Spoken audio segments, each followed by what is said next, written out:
আমরা এই কারিগরি ভাবনা করছি।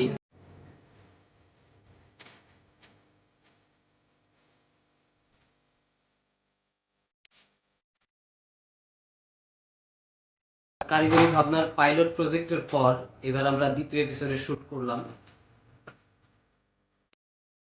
আগামীতে এই কারিগরি ভাবনা, কারিগরি প্রশিক্ষণ, কারিগরি চিন্তা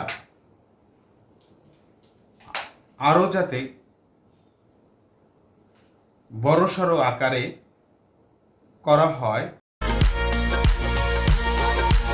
মিজানুর রহমান অসাধারণ কিছু কাজ করতেছে এই কারিগরি ভাবনা নিয়ে।